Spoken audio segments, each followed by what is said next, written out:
안녕하세요. 저는 올해 67살인 여성이며 시장에서 작게 옷가게를 하고 있는 사람입니다. 그리고 저는 바로 4년 전에 하나밖에 없던 아들을 앞서 보냈죠. 아들이 죽었을 때는 원망할 누군가를 찾고 또 찾았지만 지금 와서 생각하면 모두 다 제 탓이었던 것 같습니다. 맞아요. 저는 아들을 보내고 지금까지도 모든 걸 후회하고 있죠. 특히나 아들을 결혼시킨 것이 가장 후회가 됩니다. 인생이란 게 결혼해서 행복하게 살았습니다라고 끝나는 동화가 아니라는 걸 누구보다 잘 알고 있었으면서 왜 허락을 했을까? 왜 진즉에 아들이 힘들어하는 걸 알아차리지 못했을까? 나는 왜 아들이 기다려달라는 말에 아무것도 하지 않았을까? 결국 후회라는 것은 저를 괴롭게 만드는 것뿐이지만 저는 멈출 방법도 모르겠고 그저 답답한 마음에 이렇게 글을 쓰게 되었네요. 심지어 저는 처음부터 며느리와 사이도 좋지 않았습니다. 정확히는 며느리가 저를 무시하고 싫어했죠. 아들이 결혼하고 얼마 뒤 돌아오는 생일에 저는 나름 생일상을 준비하고 두 아이의 선물을 준비해 줬습니다. 그런데 며느린 그걸 받자마자 한숨을 푹 쉬며 말했죠. 촌스럽게 이런 걸 누가 입는다고 선물이라고 주시는 거예요? 이거 장에서 파는 거 맞죠? 어머님이 운영하는 거기서 대충 집어온 거. 색상이며 구린 디자인까지 아주 딱이네. 안 팔린다고 저한테 떠넘기시는 건가요? 시장 싸구려 옷을 누가 입어요? 할머니도 아니고. 아유 아니야. 내가 시장에서 왜 너희 선물을 사겠니? 나름 백화점에서 산 건데 마음에 안 드니? 아니 내가 보는 눈이 없었나 보네. 그래도 너한테 어울릴 것 같았는데. 네? 이게 백화점에서 산 거라고요? 며느린 뒤적거리며 상표를 보더니 콧방귀를 끼더군요. 가격 보니 딱 알겠네. 백화점 앞에서 세일 행사하는 그런 제품이네요. 어머님, 이건 백화점 상품이라고 볼 수 없어요. 백화점에서 샀다고 다 백화점 상품이 아니란 뜻이죠. 그게 무슨 말이니? 그래도 백화점 들어가서 산 건데 20만 원도 넘는 건데. 자고로 백화점에서 뭔가를 샀다고 말하려면 명품이어야 한다는 뜻이에요. 20만 원이 아니라 200만 원이 넘어야 하고요. 판매대 위에 다 때려놓고 이 사람 저 사람 골랐다가 놨다 하는 건 시장 통해서 옷 사는 거랑 다를 것도 없단 말이고요. 거지처럼 거기 달려들어서 누가 손을 댔을지도 모를 옷이라니 생각만 해도 속이 안 좋네요. 앞으로는 다른 사람 손 탄 거 말고 직원들도 장갑 끼고 만지는 제품으로 사달란 거예요. 하긴 설명해도 뭘 알겠어. 앞으로는 이런 거 주실 거면 차라리 돈으로 주세요. 오히려 받으면 기분만 나쁘니까. 그래 미안하구나. 앞으로 너한테 물어보고 삼아. 네 제발요. 며느린 그 자리에서 거절을 했고 밥도 먹는 둥 마는 둥 했습니다. 그래도 아들은 제가 사준 셔츠를 받고 무척이나 좋아했죠. 그래 그거면 됐다 싶어서 저도 대충 그냥 넘겼습니다. 하지만 저희 집을 나가면서 아들 선물까지 버렸는지 아파트 쓰레기장에서 제 선물을 발견하게 됐죠. 그때 정말 속이 부글부글 끓었지만 저는 결국엔 아무것도 모르는 척 입을 닫았습니다. 뿐만 아니라 며느리의 얼굴을 아는 주변 사람들은 꼭 한마디씩 했었어요. 자기네 며느리 말이야. 좀 이런 말은 그렇지만 너무 불량스러운 것 같아. 왜요? 무슨 일 있었어요? 아니 어젯밤에 우리 집 거실에 담배 냄새가 진동을 하더라고. 가끔 화장실에서 치고 올라오긴 해도 너무 심하다 싶어 밖에 나가봤는데 아이 글쎄 걔가 현관 앞에서 담배를 태우고 있지 뭐야? 그래서 내가 한마디 했어. 여기 금연구역이라고. 아이 그랬더니 무슨 상관이냐고. 전세 주제 어디서 함부로 명령을 하냐면서 난리를 피우더라니까. 제 며느리가요? 아니 근데 전세라니. 아니 그걸 어떻게 알고? 그러니까 내가 전세인 것도 맞으니까 난 오히려 너무 놀라서. 혹시 자기가 말했어? 내가 그런 말을 왜 쓸데없이 해요. 무엇보다 저도 전세인 걸 몰랐는데. 하긴 내가 자기 성격을 아는데 나도 딱히 말하고 다닌 적이 없기도 하고. 아이, 근데 저도 모르는 걸 제 며느리가 안다고요? 그게 가능해요? 내가 봤을 땐 등기부등본 이런 걸 열람한 것 같아. 그게 열람이 된다고요? 우리 집도 아니고 남의 집인데요? 아이, 그럼 주소 알면 못할 게 없지. 그래서 요즘에 젊은 애들은 결혼 전에 양가 부모 주소를 슬쩍 알아본다고 그러더라. 자간지 아니면 전세인지 그거 알아보려고. 아우, 근데 난 좀 소름이 끼쳐. 내 이름을 알려면 우편물도 뒤졌을 거란 생각까지 들고. 자기 정말 괜찮아? 며느리가 보통이 아닌 것 같은데. 집안에 어른이 버젓이 있는데 담배 태우는 것도 그렇고. 저도 참 어렵네요. 뭘 어떻게 해야 할지. 그 담배 문제는 제가 한마디 할게요. 근데 아시잖아요. 제가 왜 이렇게 사는지. 강하게 말하지도 못하겠고. 하긴 자네 입장 충분히 이해하지. 그래도 주인은 단단히 시켜. 어쨌든 이젠 결혼해서 사는 거고 자기한텐 며느리잖아. 확실히 해두지 않으면 나중에 더 피곤해져. 네, 죄송해요. 그 부분은 주의를 주고 혼을 낼게요. 아니, 혼내달라는 게 아니라 자기가 걱정이 되니까 명확히 위아래 구분은 하게 만들라고. 어른 무서운 걸 알아야 하는데 어째 갈수록 심해져. 자기 정말 괜찮은 거 맞지? 아이, 그럼요, 괜찮죠. 솔직히 말해서 괜찮지 않았습니다. 아들 내외가 결혼하고 저희 집에 얹혀 살면서 저는 한시도 마음 편한 날이 없었어요. 제가 무슨 말을 해도 무시하거나 한 귀로 듣고 흘려버리는 며느리 때문에 속을 끓이지 않은 날이 없을 정도였죠. 하지만 이건 제가 착해서 혹은 순진해서 당하고 있었던 것은 아니었습니다. 더 정확히 말하면 며느린 제 아들과 저의 은인이었기 때문이었죠. 사실 제 아들은 마음의 상처가 많은 아이였어요. 중학교 시절부터 고등학교까지 따돌림을 당했는데 바보처럼 저나 남편은 그런 사실을 전혀 인지하지 못했었습니다. 뒤늦게 알게 되었을 때 그때의 충격은 지금도 잊을 수가 없었죠. 아이, 재훈아, 이게 정말 사실이야? 너 어쩜 그걸 이제까지 말도 안 하고 참았어? 그냥 걱정시키는 게 싫어서. 미안해, 엄마. 아유, 어쩌면 좋아. 어쩜 이런 일을 그냥 견뎌? 나도 다 생각이 있어서 그랬어. 엄마랑 아빠 모르게 준비한 게 있기도 하고. 아들은 그간의 피해 사실을 녹음 혹은 녹화를 통해서 다 가지고 있었습니다. 병원 방문 기록까지도 모두 말이죠. 뼈가 부러진 적도 있었고 온몸에 멍을 촬영해 놓은 사진도 있었어요. 그럼에도 불구하고 아들은 바로 학교에 신고조차 하지 않았습니다. 가해자들이 모두 성인이 될 때까지 기다리겠다며 단순한 학교 처벌만으로 끝내지 않으려고 하더군요. 난 단순히 그냥 넘기고 싶지 않았을 뿐이야. 내가 그냥 당한 게 아니라 기다린 거고. 하지만 아들, 이건 너무 심하잖아. 엄마, 그리고 아빠, 나 걔들한테 복수하는 거 생각하며 그거 하나로 버텼어. 그리고 복수엔 여러 가지 방식이 있는 거잖아. 난 학교 폭력으로 단순히 처벌하고 끝내고 싶지 않아. 제발 내 뜻에 좀 따라줘. 나 충분히 버틸 수 있으니까. 당시 저와 남편은 그런 아들의 의지를 존중했습니다. 하지만 점점 정도가 심해지니 결국은 상의 끝에 고등학교 졸업은 검정고시로 따기로 했죠.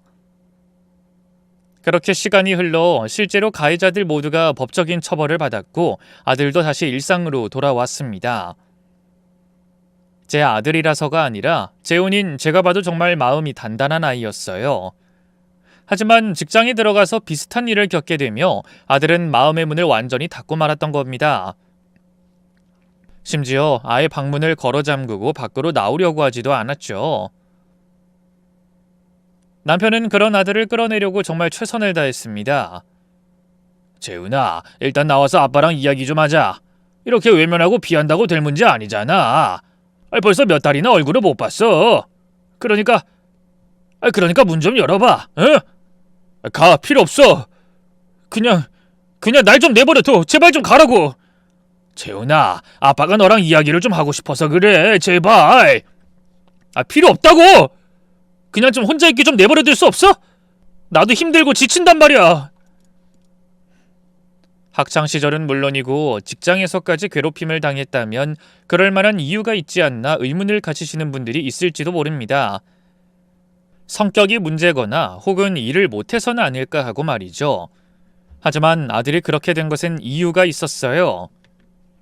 직장에 들어가서 한동안은 잘 적응했는데 지내다 보니 한 명을 집단적으로 따돌리는 것을 알게 되었고 그것이 부당하다고 맞서다가 오히려 역으로 당하게 된 경우였죠. 이에 증거를 모아서 회사에 모든 사실을 알렸지만 오히려 위에 찍혀 잘리게 되었고요. 지금이야 직장 내 괴롭힘이 큰 이슈가 되어서 회사에서 규정을 마련하고 적극적으로 대응한다지만 그때 당시만 하더라도 쉬쉬하는 분위기였습니다. 당연히 아들은 충격을 받았고 그때부턴 저희와도 말을 하지 않으려고 했던 거죠. 그런데 여기서 또다시 큰 문제가 벌어지고 말았던 겁니다. 바로 저희 남편이 아들의 방문 앞에서 쓰러져 있었기 때문이었죠. 급성 심근경색이라 하더군요. 병원으로 옮겨지긴 했지만 끝내 숨을 거두게 되었고 아들은 아버지의 죽음을 자신의 탓이라고 생각하게 된 겁니다. 이게 다 나 때문이야. 내가 그때 방 밖으로 한 발자국만 나왔다면 난 그때 문까지 닫고 아빠가 나오라는데도 말도 안 들었는데 내가 아빠를 죽였어 내가. 아니야 재훈아 넌 몰랐잖아. 자고 있었다며. 뭔가 분명 쓰러지는 소리를 들은 것 같다고.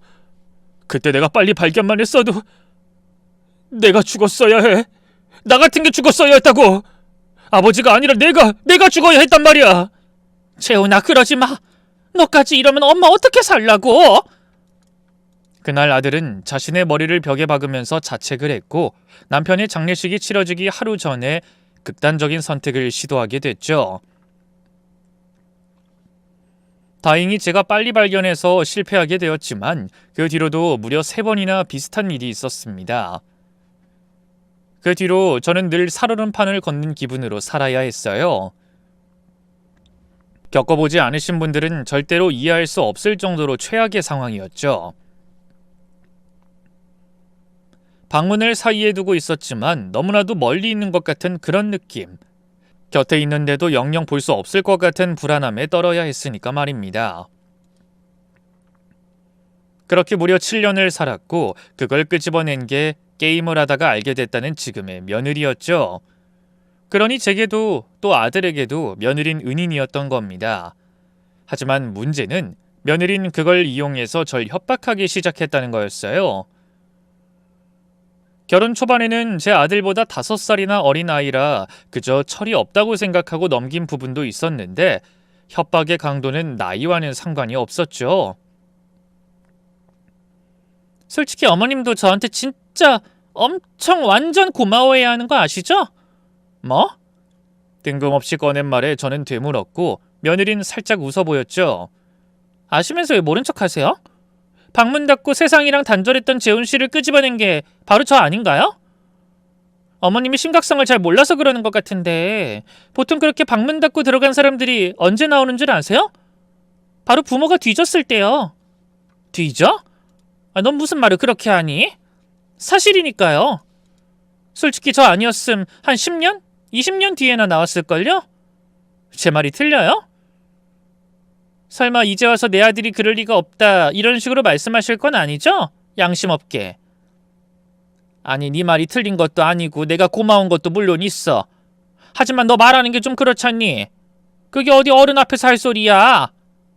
좀 예의 있게. 그리 예의 중시하시고 똑똑하신 분이 왜 방문 닫고 들어간 아들 하나를 컨트롤 못해요? 그리고 인정할 건 확실히 하고 넘어가란 뜻이에요.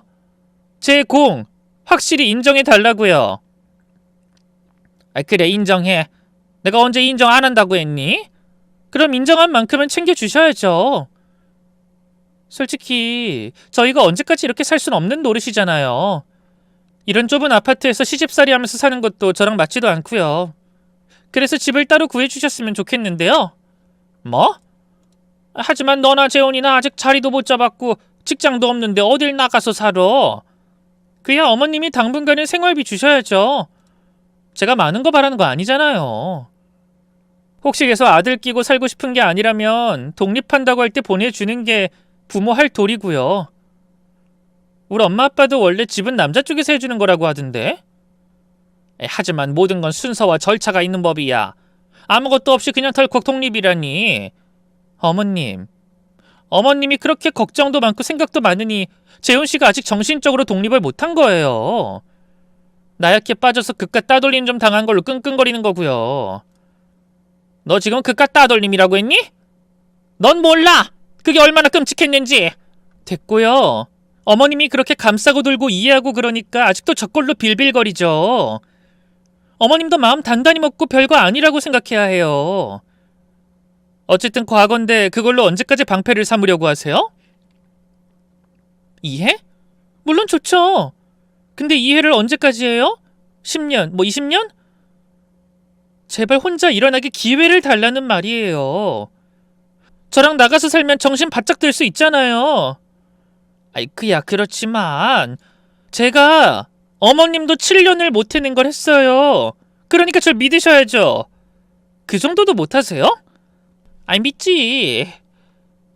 그래, 그럼 둘이 살만한 곳을 내가 한번 알아보마. 아니요, 어머님 안목은 제가 못 믿어서요. 제가 봤던 아파트가 하나 있거든요. 그걸로 해주셨으면 좋겠어요. 전세 그런 거 말고 매매로요. 당연히 공동명의요. 그건 필수니까요. 아파트? 하지만 가격이 만만치 않을 텐데. 당장 수중에 융통할 수 있는 돈도 한계가 있어서 어딘지 모르지만 전세로는 안 되겠니? 아버님 돌아가실 때 보험금 받은 거 있다는 거 저 알아요. 괜히 딴 주머니 채울 생각 마시고 아들을 위해서 좀 쓰세요. 죽어가는 아들 살린 며느리한테 그게 아까우세요? 그럼 저 이혼할까요? 이혼하고 재훈 씨 다시 방문 닫고 살게 해드려요? 매번 이런 식이었습니다. 며느리는 원하는 게 있으면 그걸 줄 때까지 매번 협박을 해오곤 했었죠. 마치 오늘 뭐 먹을까 하고 혼잣말을 하는 사람처럼 가볍게 오늘 이혼을 확 해버릴까 하면서 말입니다. 제 아들보단 어리긴 했어도 30이 넘은 며느리의 행동이 잘못됐다는 걸 알고 있었어요. 하지만 적어도 아들 앞에선 그러진 않았고 아들과의 사이도 좋았습니다. 또한 결혼 후에는 작은 회사긴 해도 제대로 된 직장에 들어가기까지 했죠. 그러니 저는 며느리가 무시하고 협박하는 것들을 혼자 속으로 삼킬 수밖에 없었던 겁니다. 좀 더 솔직히 말하면 아들이 다시 방문을 걸어 잠그고 사는 걸 보고 싶지 않았던 게 가장 컸고요. 고작 두께가 한 뼘도 안 되는 방문이었지만 영원히 열리지 않을 것 같은 그 공포와 마주하는 게 두려웠죠. 그래서 결국 저는 며느리가 원하는 아파트를 마련하기로 결심을 하게 되었습니다. 문제는 가격이었죠. 제가 가진 돈에 남편 사망보험금까지 더해도 며느리가 원하는 신축 아파트를 사기엔 턱없이 부족했거든요. 그래서 저는 이사까지 결심하게 되었습니다. 재훈 엄마, 그게 무슨 말이야? 이사라니? 이 집을 팔겠다고?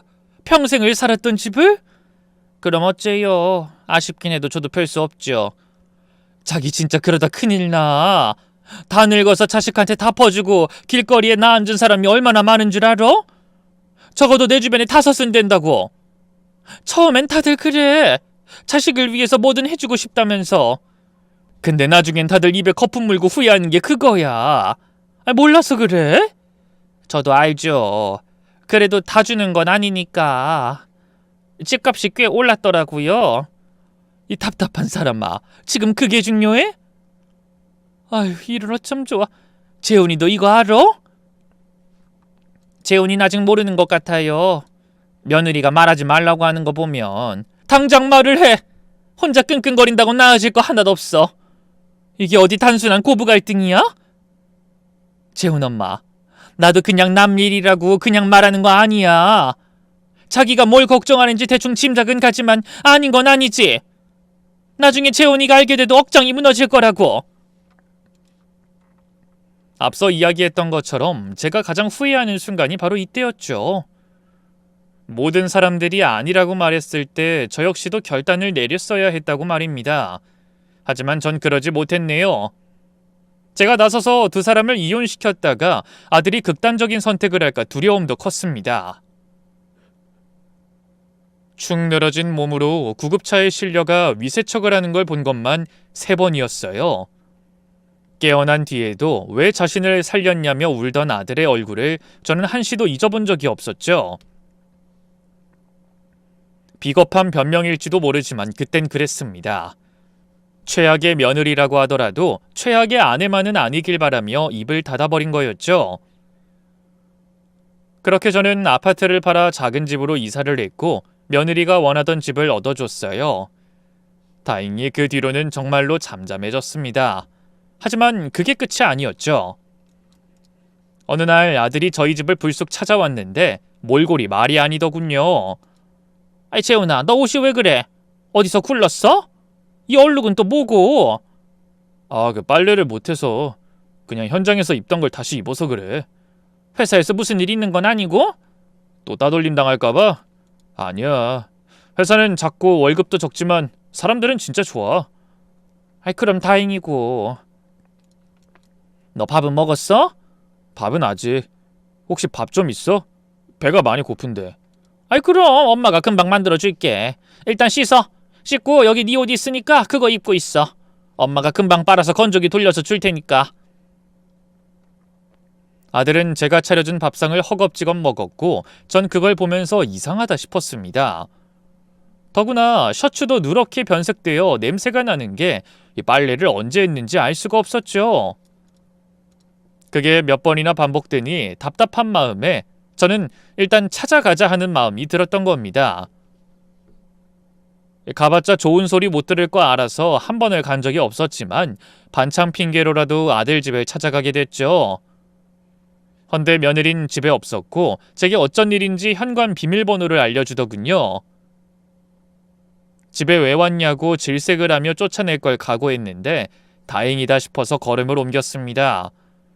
그런데 복도부터가 심상치 않았죠. 빈 박스에 음식물 쓰레기가 고스란히 복도에 나와 있었거든요. 아니 이게 대체 뭐야? 이런 더러운 걸 왜 내놨지? 저는 주변을 보면서 안으로 들어섰고 또 한 번 경악을 할 수밖에 없었습니다. 문을 여는 순간 바퀴벌레가 사방으로 흩어졌고 온 집에는 쓰레기가 가득했기 때문이에요. 발을 어디에 디뎌야 할지 모를 정도였죠. 제가 집을 보러 왔을 때만 해도 깨끗했던 벽지는 어느덧 담배 냄새에 찌들어 누렇게 되어 있더군요. 하지만 저는 그 상황에도 최대한 침착함을 유지하고는 팔을 걷었습니다. 안방부터 시작해서 부엌, 거실, 그리고 가장 끔찍했던 화장실까지 대청소를 하기 시작했으니까요. 그렇게 5시간 정도 청소만 내리하고 있으니 아들이 퇴근을 하곤 후다닥 뛰어들어왔죠. 본인도 당황했는지 얼굴이 벌겋게 되었더군요. 엄마 여기 왜 왔어? 나한테 말이라도 하고 오지. 내가 치우면 되는데. 이게 치운 거야? 너라도 치웠어야지 너라도. 이게 사람 사는 꼴이야? 내가 몇 번이나 치웠어. 근데 진짜 일주일이면 이렇게 되니까. 내가 못 살아. 나도 더는 못 참겠다. 따끔하게 한마디 해야겠어. 너야 일을 한다고 치자. 하지만 걔는 아무 일도 안 하면서 집안에 이렇게 난장판을 만들고 지금까지도 집에 안 들어오고 있잖아. 이게 결혼을 제대로 한 게 맞아? 아이고 내가 진짜 내 명에 못 살지. 엄마 그냥 내버려둬. 내가 알아서 할게. 알아서? 이게 알아서 하는 거야? 엄마도 이제까지 계속 참았어. 너한테 말 못할 정도로 나도 많이 참았다고. 하지만 사람이 정도라는 게 있는 거야. 이게 결혼이야? 너 정말 행복하게 사는 거 맞아? 재훈아, 차라리 이혼해, 응? 이혼이 실패가 아니야. 별거 아니라고. 나도 다 생각이 있어서 그래. 엄마 나 알잖아. 이번에도 나 믿어줘, 응? 그때 정말 저는 폭발하기 일보 직전이었습니다. 그 집을 청소할 때 본 바퀴벌레는 제가 평생을 살면서 본 것보다 더 많았고 심지어 구더기까지 있었죠. 화장실 문에는 생리대가 척척 붙어 있었던 것은 물론이고 하수구까지 담배꽁초로 막혀 있었어요. 아들은 담배를 태우지 않으니 그게 모두 며느리가 해놓은 것이라는 건 모를 수가 없었죠. 그럼에도 아들이 제게 울며 빌며 조금만 기다려달라고 하니 그냥 집으로 돌아간 거였습니다. 비록 제 아들이 7년이나 방문을 걸어 잠그고 살았지만 제게는 아들에 대한 믿음은 있었거든요. 학교에서 그렇게 심한 괴롭힘을 당할 때도 아들은 때를 기다렸다가 정확히 복수를 할 줄 아는 아이였습니다. 직장 내 괴롭힘에서도 모든 증거가 모일 때까지 인내심을 가지고 참아왔죠. 물론 그것들로 인해서 돌이킬 수 없을 정도로 큰 상처를 받게 된 것은 사실이었지만 그때도 아들이 뭔가를 기다리고 있다는 건 본능적으로 느꼈습니다. 그래서 저는 참고 조금 더 기다리기로 했던 거였죠.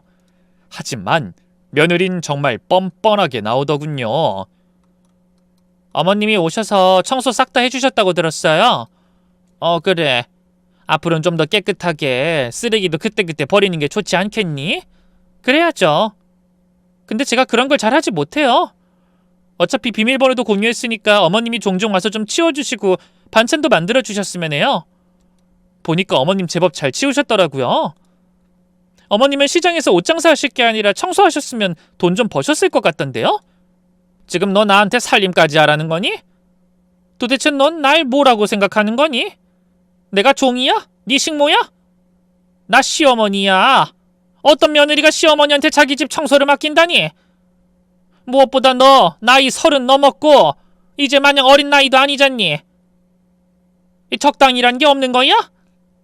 뭘 그렇게 정색하세요? 저희가 뭐 보통 고부사인가요? 무엇보다 제가 어머님한테 못한 건 또 뭐가 있다고요? 콧소리 내면서 어머님 어머님 이런 짓 안 해서 그러세요? 살림이야 요즘 시대에 누가 하면 어때서요? 잘하는 사람이 하면 그만이지. 됐어요. 싫으면 재혼씨 시키면 그만이니까. 그렇게 대단한 것도 아닐 일로 화내니까 좀 민망해지려고 그러네요. 너 진짜 해도 너무한다는 생각 안 들어? 해도 너무한 건 어머님 아들이죠. 마음의 상처니 뭐니 20년도 더 된 일로 정신과 치료받으면서 아직까지도 빌빌거리는 거 제가 데리고 살아주는 것만으로도 감사하셔야죠. 무능하고 나약하고 그거 아세요? 따돌림 당하는 건 그럴만해서 당한다는 거요. 뭐라고? 육식동물도 초식동물을 사냥할 때 막 아무거나 점 찍어서 사냥하는 게 아니거든요. 가장 뒤처져서 무리에서 떨어져 있거나 다리를 절거나 어리고 약한 새끼들을 주로 공격하죠. 따돌림 당하는 것도 마찬가지예요.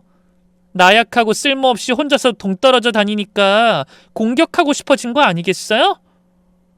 그러니 전 솔직히 가해자들 탓만으로 보이진 않던데.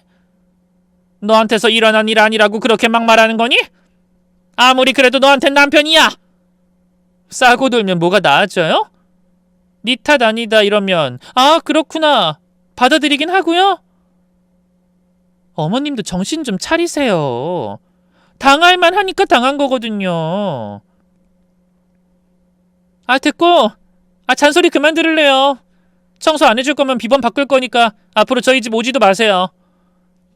결국 저는 어쩔 수 없이 그 집에 청소를 하러 다녀야 했습니다. 며느리의 말 때문이 아니라 아들이 거짓골로 회사를 나가는 걸 더는 볼 수 없었기 때문이었죠. 그런데 그 무렵부터 아들에겐 안 좋은 일이 연달아 일어나기 시작했습니다. 출근길에 버스에서 크게 넘어져 사고를 당했고 그 뒤로는 자동차 추돌 사고가 2번이나 났죠. 아들은 병원에 입원과 퇴원을 반복하면서 거의 꼬챙이처럼 말라가고 있었습니다. 결국 보다 못한 저는 아들에게 진지하게 그간 며느리와 제 사이에 있었던 일들을 모두 말해버렸어요. 이 아들도 제법 놀라서 물었죠. 그럼 그래서 공동명의로 집을 해줬던 거야? 그 아파트를 판 것도 그거고? 왜 그랬어? 도대체 왜 나한테는 한마디도 하지 않고 그런 일을 했냐고? 그야 그땐 너희라도 잘 살길 바랬어.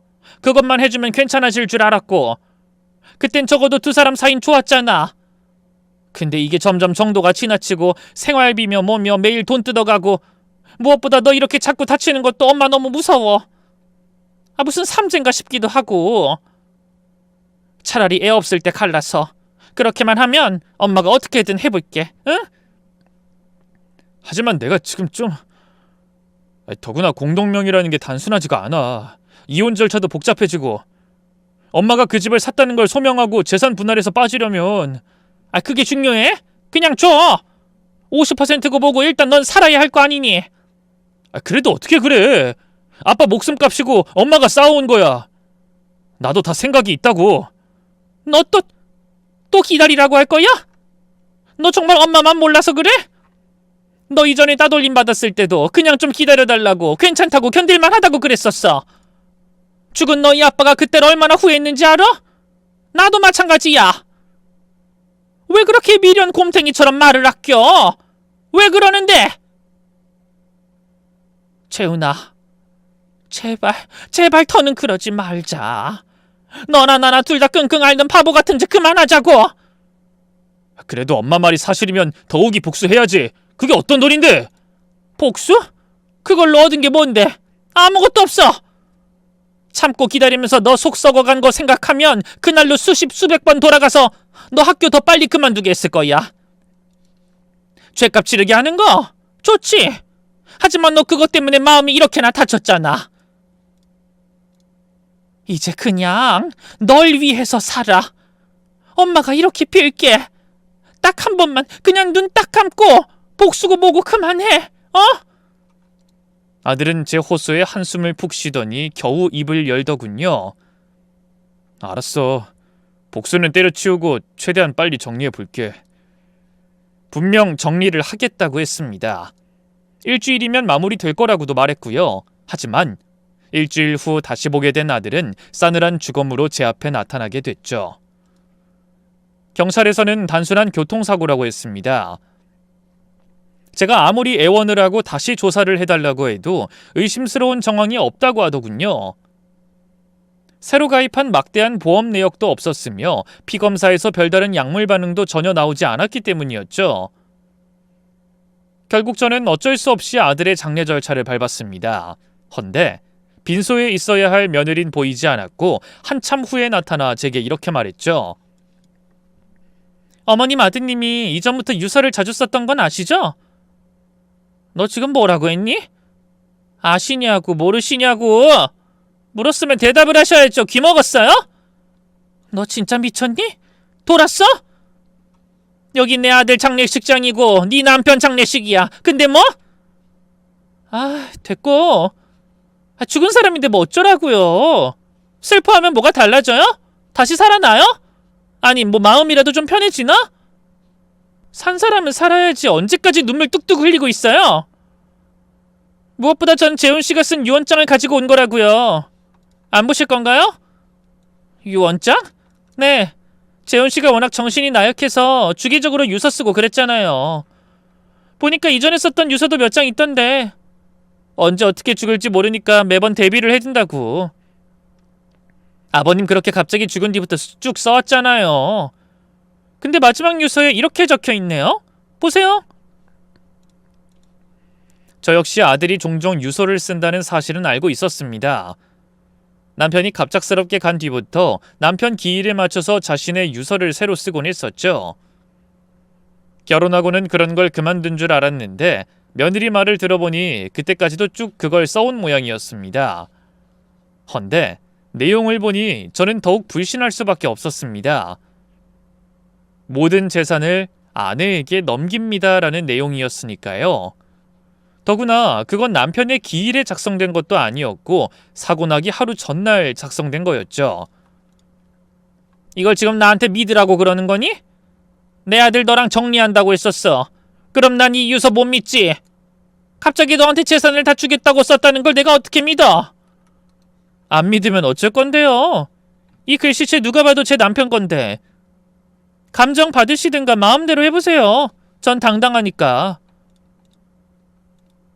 어쨌든 얼른 정리해서 주세요. 더는 시간 끌기 싫으니까요. 저는 더는 참지 못하고 며느리의 뺨을 한 대 쳤습니다. 하지만 그 아이 역시 절 때리더군요. 그리곤 피식 웃더니 제 귀에 대고 이렇게 말했죠. 2배로 안 돌려준 걸 감사해야 하세요. 전 뒤끝이 긴 편이라서 꼭 복수하거든요. 헌데 오히려 그 말을 듣는 순간 번뜩하고 제 머릿속을 스치는 게 있었습니다. 바로 복수라는 거요. 제 아들은 이전부터 증거 하나만은 철저하게 모았고 늘 기다렸다가 최적의 타이밍을 잡아 보복을 하곤 했죠. 더구나 제게 기다려달라고 말했을 때도 뭔가를 생각하고 있는 듯 했었습니다. 해서 저는 그 장례식장을 빠져나와 아들의 사고 차량을 찾아 나섰죠. 조사를 다 끝낸 자동차는 이미 폐차장에 가 있었고 저는 그곳에서 택시를 잡아간 겁니다. 다행히도 자동차는 아직 사고 상태 그대로 유지돼 있었고 저는 블랙박스 메모리를 찾으려 했죠. 아주머니 위험해요. 지금 뭐 하시는 겁니까? 제 아들이 그냥 죽은 게 아닌 것 같아 그래요. 젊은 양반 저 좀 도와주세요. 네? 그냥 죽은 게 아니라고요? 며느리가 죽인 것 같은데 저 차 안에 증거가 있을 것 같아서요. 곤란한 표정의 폐차장 직원은 한참 망설이더니 고개를 끄덕이곤 천천히 차를 뒤지기 시작했습니다. 하지만 블랙박스 메모리는 어디에도 보이지 않았고 저까지 들어가서 찾아봤지만 결국 아무것도 나오지 않더군요. 직원은 절망하는 제게 조심스럽게 말했습니다. 경찰에서도 단순 사고로 판단한 거면 이미 다 뒤졌을 거예요. 경찰이 바보도 아니고 또 블랙박스 메모리 빼놓고 그냥 차를 타고 다니는 사람들 의외로 많아요. 하지만 제 아들 성격상 분명 무슨 수를 써서라도 저는 고마움에 그 직원에게 주머니에 있는 돈을 다 털어주며 빠르게 장례식장으로 다시 돌아왔습니다. 그리고는 아들의 관뚜껑을 열었죠.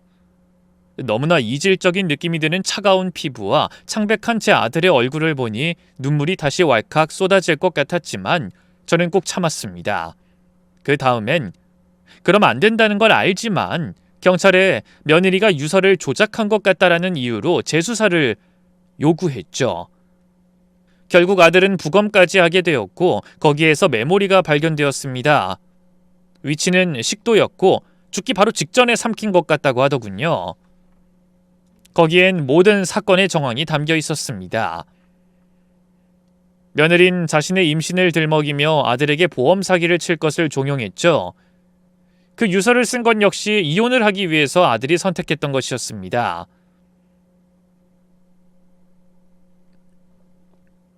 이번 한 번만 제대로 사고 나서 보험금 챙겨주면 나 지금 아파트 깔끔하게 손 털고 나갈게. 당신 아버지 목숨값이야. 그거 그냥 나한테 빼앗기고 싶어? 아니잖아. 하지만 이젠 위험해. 벌써 2번이나 했고 이제 그만하자. 정말 이러다 큰일 나. 어쨌든 당신도 공범이야. 공범 주제 날 신고라도 하게? 제대로 다치면 큰일 안 나. 어설프게 다치면 의심스럽지만 거의 죽기 일보 직전까지만 다치라니까? 오늘 내일 하는 정도 말고 한 2-3달 남은 정도로만 다치라고. 회복이 가능한데 좀 길게 더딜 정도로. 그것도 못해? 싫어.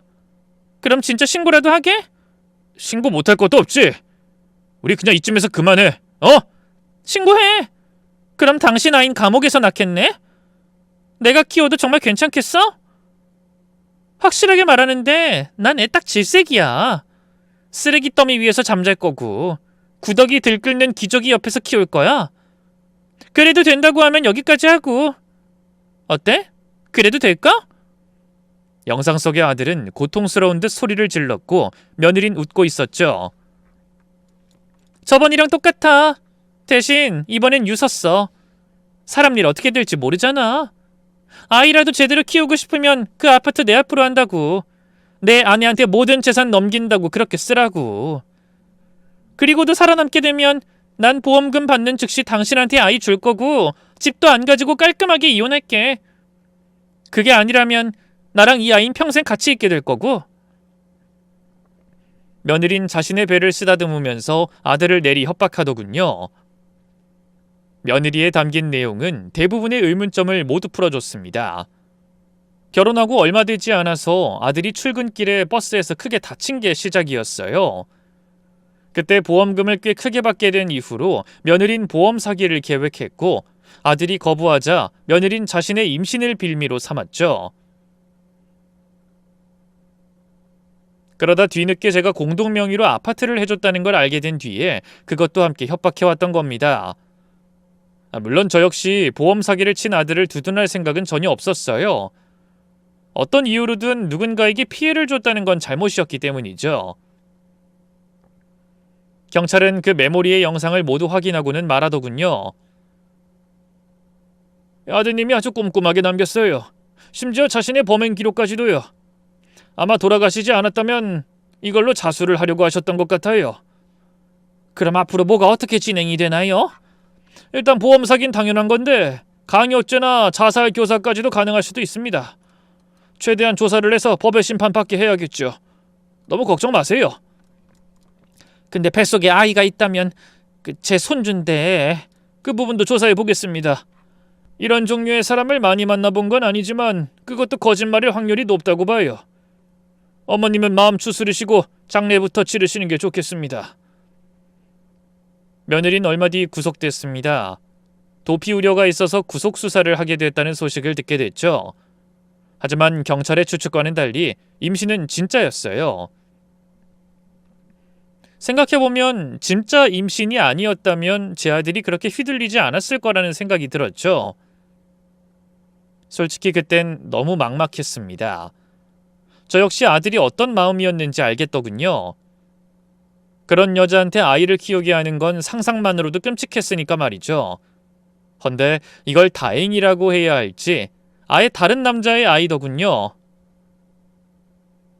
수사를 하면서 내연남이 있다는 게 밝혀졌고 심지어 제 아들이 죽은 뒤 바로 그 남자와 함께 병원에 찾아가 낙태까지 해버렸던 거죠. 근데 더 답답했던 것은 따로 있었어요. 초범에 반성을 하고 있다는 점을 참작해서 징역 3년에 집행유예 5년이 선고된 겁니다. 저는 당당한 표정으로 빠져나오는 며느리에게 소리를 질렀어요. 이 살인마야! 너 같은 건 죽어야 해! 내 아들 살려내, 내 아들! 지옥에 떨어지려나! 며느린 그 말을 듣고 제게 다가와 웃었죠. 지옥? 좋지. 어쨌든 시장에서 촌스러운 옷 파는 주제 변호사까지 선임하고 아주 애썼네. 아파트도 결국 지켰고 사망보험금도 홀랑 먹었으니 내가 아들 저 세상 보내니까 또 아줌마한테 은인이 됐네? 나한테 평생을 고마워하면서 그렇게 늙어 죽으면 되겠네. 그때 며느리의 표정과 말투는 형언할 수 없을 만큼 끔찍했습니다. 마치 악마와 같았죠. 너무나 충격이 커서 그런지 매일 밤 악몽에 시달릴 정도였고요. 그 일이 벌써 4년 전입니다. 그리고 전 바로 얼마 전 참고 또 참고 기다렸던 일을 하기 위해서 한 결혼식장을 방문했죠. 눈이 부실 정도로 반짝거리는 드레스를 입고 세상 행복한 표정으로 사람들을 반기는 바로 제 전 며느리가 신부로 있는 그곳에 말입니다. 그 아인 절 보더니 하얗게 질려서 사진을 찍는 사람도 친구도 다 내보낸 뒤 문을 닫곤 벌벌 떨기 시작하더군요. 당신 여길 어떻게 와? 여길 어떻게 알고? 저는 여유롭게 웃어 보였습니다. 그날의 며느리처럼. 누구 덕분에 남는 게 돈이라 계속 뒤밟았어. 어머님 그거 범죄거든요? 네 입에서 범죄 소리를 다 듣네. 더구나 안 어울리게 어머님 소리까지. 내가 왜 그쪽 어머님이야? 우리 그런 사이 아니지 않나? 나한테 아줌마라고 불렀던 게 넌데. 며느린 순간 표정이 구겨지더니 이를 드러냈죠. 그래서 어쩌라고? 뭐 어쩌자고 날 찾아온 건데? 뭐 복수라도 하게? 머리채라도 뜯게? 아줌마 정신 차려. 나 무조건 경찰에 신고할 거야. 이거 스토킹이고 협박이니까. 그래 범죄지. 그럼 넌 범죄가 아니야? 내 아들은 죽었는데 연애하고 싸우고 헤어지고 또 누군가를 만나고 이렇게 결혼하고 넌 참 재미지게 잘 살더라. 그래서 지금 뭐 깽판이라도 치시게? 누가 당신 말 믿을 것 같아? 꺼져. 경찰에 신고하기 전에. 요즘에 스토킹의 협박이 그냥 넘어갈 수 있는 죄인 줄 알아? 크게 당하고 싶어? 한 번만 봐줘. 나도 아들을 잃어서 정말 너무 마음이 아팠고 정신적으로도 힘들었고 우리 며느리가 뭘 하고 사는지 너무 궁금해서 불법적인 방법을 썼다는 게 참 미안해. 너한테 무슨 짓을 하려고 한 건 아니야. 그냥 너무 마음이 힘들어서 이렇게 찾아온 거지. 정말 미안해. 제가 갑자기 사과하니 며느린 놀라면서도 안도 한 듯 대충 얼버무리더군요. 그럼 가! 나가서 다신 나 찾아오지 마. 그럼 신고 안 할 테니. 저는 그 말에 배를 잡고 깔깔 웃었습니다. 어때? 이렇게 말하면 되는 거 아니야? 그럼 나도 초범의 반성도 잘하고 더구나 나이까지 적지 않아서 집행유예 아니 벌금쯤으로 끝나지 않을까? 연습해본 건데 꽤 잘하지? 당신 진짜 미쳤어? 정신이 어떻게 된 거야? 그럼 내가 안 미치겠니? 내 아들을 그렇게 잃었는데? 그리고 내가 왜 증거가 없겠니? 내가 내 아들 엄마야. 우리 아들은 늘 기다렸고 참았고 인내하다 복수를 하는 애였거든. 그래서 나도 똑같이 해주는 거야. 기다렸고 참았고 마침내 네가 목을 매면서 매달리던 남자가 생긴 걸 알았을 때 얼마나 감격스럽던지. 아마 세상 그 누구보다 너 결혼식 하길 바란 건 없을 거야. 너희 부모님보다 더 빌고 또 빌었으니. 어때? 지금 미치도록 행복하니? 며느리의 표정은 금방이라도 울음이 터질 것 같았죠. 그러더니 제게 무릎을 꿇더군요. 잘못했어요. 진짜 그땐 좀 어렸고. 근데 이젠 진짜 그런 짓 안 하고 반성하고 있고요. 절대로 제발 한 번만 그냥 좀 넘어가 주세요. 내 아들도 그렇게 빌었지. 그만 놔달라고. 근데 내 아이도 아닌 걸 임신하고 그걸 빌미로 내 아들 발목 잡은 게 너 아니니? 저도 일부러 그런 거 아니었어요. 당장 갚아야 할 카드빚도 있고 어떻게든 살아보려고 그랬던 거지 다른 의도는 없었다고요. 진짜 죽을지도 몰랐고 법의 심판도 받았잖아요. 너 같은 건 결혼해선 안 돼. 평생 혼자 살다 썩어 죽어야 해. 반성한다고 했잖아요. 이미 지난 걸 어쩔 수도 없는데 이제 와서 왜 그래요? 저 진짜 저 사람 아님 죽어요. 한 번만 봐주세요. 제가 이렇게 빌게요. 원하면 돈도 드릴게요. 네? 짜증을 내는 건지 억울한 건지 몸까지 흔들면서 우는 그 아이를 보니 역시 반성은 전혀 하지 않은 것처럼 보였습니다. 그저 그 상황이 어이가 없어서 더 그러는 것 같았죠. 이제 와서 왜? 내가 뭘 그렇게 잘못했다고 하는 그런 얼굴이었으니까요. 저는 그 자리에서 바로 나와서 제 맏며느리의 시부모님을 찾아가 녹음한 기록을 들려줬습니다. 지옥? 좋지. 어쨌든 시장에서 촌스런 옷 파는 주제에 변호사까지 선임하고 아주 애썼네. 아파트도 결국 지켰고 사망보험금도 홀랑 먹었으니 내가 아들 저 세상 보내니까 또 아줌마한테는 은인이 됐네? 나한테 평생 고마워하면서 그렇게 늙어 죽으면 되겠네. 그건 제게 법정에서 나오면서 며느리가 했던 말이었어요. 더구나 며느리와 만나서 했던 말까지 모두 같이 틀어서 들려줬습니다. 일부러 죽인 게 아니다. 진짜 죽을지 몰랐다. 이런 내용들이 연이어 흘러나왔죠. 당연히 앞뒤 내용을 전혀 모르는 상태로 들었으니 남자 쪽 부모님은 처음엔 이게 무슨 짓이지 하는 표정이었죠. 그래서 제가 차분하게 설명했습니다. 초면에 죄송하지만 지금 신부로 있는 아이 제 맏며느리거든요. 집행유예 받고 풀려났지만 제 아들 죽였고 보험 사기죄로 실형까지 받은 아이입니다. 뿐만 아니라 제 아들과 결혼 생활하며 다른 남자와의 불륜까지 저질렀고 임신까지 한 전적도 있고요. 제 재산을 가로채려고 유서까지 억지로 쓰게 만들었어요. 지금 그 말이 무슨... 우리 며느리가요? 결혼한 건 알고 있었지만 분명 남편이 사고로 죽었다고 했는데 이게 진짜라는 겁니까? 저는 증거도 있고 기록도 다 보여드릴 수 있어요. 하지만 시간이 없어서 짧게만 말합니다. 아들 지키고 싶으세요? 그럼 저 여자랑은 결혼시키지 마세요. 당신 지금 이상한 말 하는 거면 책임지실 수 있어요? 책임지죠. 당연히 저 법적인 거 각오하고 온 겁니다. 아마 명예훼손으로 잡혀가겠죠? 근데 확실한 건 허위 사실이 아니라 사실적시에 의한 명예훼손이 될 겁니다. 역시 며느리는 바로 경찰을 불렀고 저는 오래 있지 못하고 바로 쫓겨났습니다.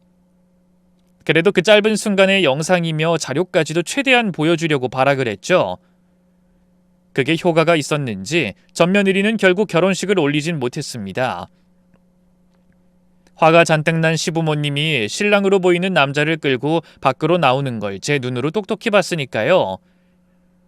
전 그걸 보고 눈물을 흘렸습니다. 그래도 저 아인 지켰구나 라는 생각이 들었으니까요. 같은 아들 가진 입장이라 저는 좀 더 빨리 말을 해주고 싶었습니다.